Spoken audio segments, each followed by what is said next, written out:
Hello বন্ধুরা, তোমরা সবাই কেমন আছো? কমেন্ট করে জানিও। আমি খুব ভালো আছি। এবং দেখতে পাচ্ছ এখানে কলা কাটা হচ্ছে। আমাদের বাগানের গাছের কলা খুব সুন্দর হয়েছে, অনেকগুলোই হয়েছে। এবার এগুলোর মধ্যে কিছু কলা আমরা কেটে নিচ্ছি, বাবা এখানে কেটে দিচ্ছে। আমি কেটেছিলাম কিন্তু আমি পাচ্ছিলাম না, চেষ্টা করেছিলাম অনেকবার কিন্তু কিছুতে না পারার কারণে শেষমেশ বাবা এসে আমার হেল্প করে। তো কিছু কলা কাটা হচ্ছে। এটা হচ্ছে আমি এক জায়গায় যাব, সেখানে আমি নিয়ে যাব। তো কোথায় যাব সেটা আমি পরে বলছি। এখানে অনেকগুলোই কলা কাটা হয়ে গেছে কাঁদি। তারপর আমি সেখান থেকে সেগুলো বাড়ি নিয়ে আসার পরে এখানে রেডি হতে শুরু করে দিয়েছি, কারণ আমার বাসের টাইম ছিল 3টার সময়। আমাকে 3টার টাইমে বাসে চেপে যেতে হতো। তো তার জন্য আমি এখানে রেডি হচ্ছি। রেডি হওয়ার সময় মানে ভালো লাগছে, অনেক দিন পর আমি যাচ্ছি সেখানে। আজ 2 থেকে 2.5 বছর পর আমি যাচ্ছি, অনেক দিন যাওয়া হয়নি। তাই সেখানে তারা রাগ করছিল আমার উপর, খুব রাগ করেছিল। আমি তাদের বাড়ি যাচ্ছি না, আমার সময় হচ্ছিল না বলে আমার তাদের বাড়ি যাওয়া হচ্ছিল না। তো বহু কষ্টে আমি সময় বের করে ছুটি করে তারপর আমি তাদের বাড়ি যাওয়ার প্ল্যান করি। এবং এখানে আমি ওদেরকেও জানাইনি যে আমি ওদের বাড়ি যাচ্ছি বলে। তো বাড়ি ওদের কেউ জানতো না, কেউ না। তো শেষমেশ আমি এখানে পুরোপুরিভাবে রেডি হয়ে যাচ্ছি। তো চলো রেডি হয়ে নিই।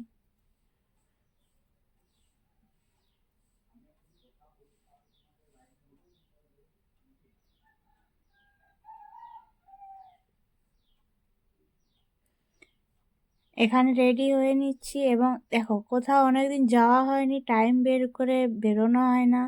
তো সত্যি বলতে কি খুব ভালো লাগছিল আমার তাদের বাড়ি যেতে, যে অনেক দিন পর যাচ্ছি।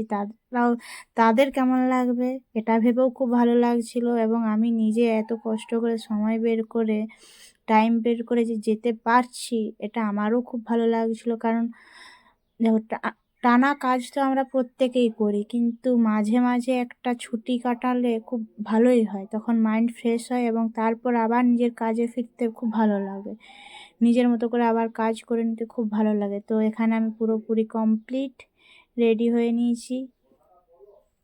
এবার আমি সব ব্যাগ নিয়ে বেরিয়ে যাব।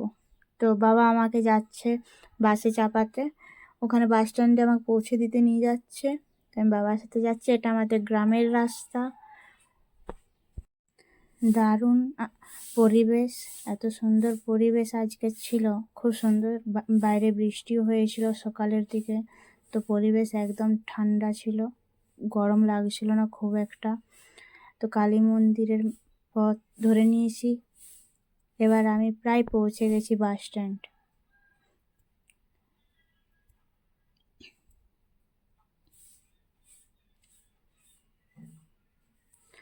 আমি খুব এক্সাইটমেন্টে আছি যে ওরা আমাকে দেখার পর ওরা কি বলবে, কি রিয়াকশন, সত্যি খুব ভালো লাগছে। তো ফাইনালি আমি বাস স্ট্যান্ডে পৌঁছে গেছি এবং আমার বাস চলেও এসেছে। যে বাসে আমি যাব, বাস চলে এসেছে। চলো বাসে চেপে যাই। বাসে উঠে পড়েছি এবং সিট পেয়ে গেছি। অনেকটা রাস্তা আমার যেতে হবে, সিট না পেলে খুব সমস্যা হচ্ছে। তো আমি সিট পেয়ে গেছি। এখানে তোমার দেখাচ্ছি আমি যেখানে যাবো, পুরো রাস্তাটা জঙ্গলের মাঝখানে। আমি জঙ্গলের রাস্তাতেই যাব। আমি যাচ্ছি এখান থেকে যাবো শিবডাঙ্গা থেকে বিষ্ণুপুর। এটা শিবডাঙ্গা থেকে বিষ্ণুপুরের রাস্তা। অনেকে হয়তো চিনতে পারবে, যারা চিনতে পারছো অবশ্যই কমেন্ট করে জানিও যে এটা কোন জায়গা, কোনখানটা আমি যাচ্ছি এখন।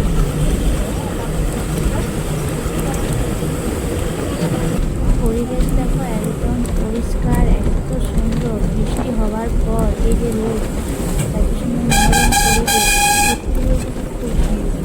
আমি ফাইনালি বিষ্ণুপুর পৌঁছে গেছিলাম। ওখানেও আমি বাসে চেপে গেছিলাম, একটা বাস চেঞ্জ করে নিয়েছি, কিন্তু এখানে সমস্যা হয়েছিল কি বাসটা খারাপ হয়ে গিয়েছিল। তো অনেকক্ষণ বসে থাকার পর বাসটা ফাইনালি ঠিক করে এবং ছেড়ে দেয়। তো আমি পৌঁছে গেছি এখানে। এবার আমি বাস থেকে নামবো।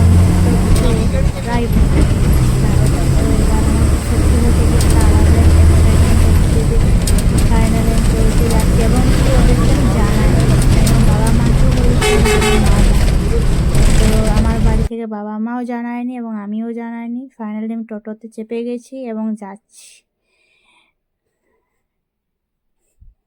এই জায়গাটা কোথায় কেউ আশা করি যদি বুঝতে পেরে থাকো তাহলে কমেন্টে জানিও যে এটা কোন জায়গা। তো এখানে দেখো রাস্তায় যেতে যেতে অনেক গান বাজনা হচ্ছিল, অনেক গান বাজনা হয় এবং ফাইনালি আমি পৌঁছে গেছি আমার দিদির বাড়ি, বড় দিদির বাড়ি। 2.5 বছর কি 3 বছর হবে তারপর আমি যাচ্ছি। তাই খুব রাগ, ওদের খুব রাগ আমার উপর, আমি যাইনি কেন। ওরা দেখেই তো এখানে দেখছি ওরা সবাই অনেক ফল কাটছে, এত এত ফল নিয়ে দেখছি সবাই মিলে কাটতে বসেছে এবং আমাকে দেখে ওরা খুব খুশি, খুব। তা আজকের ব্লগে এইটুকুটা।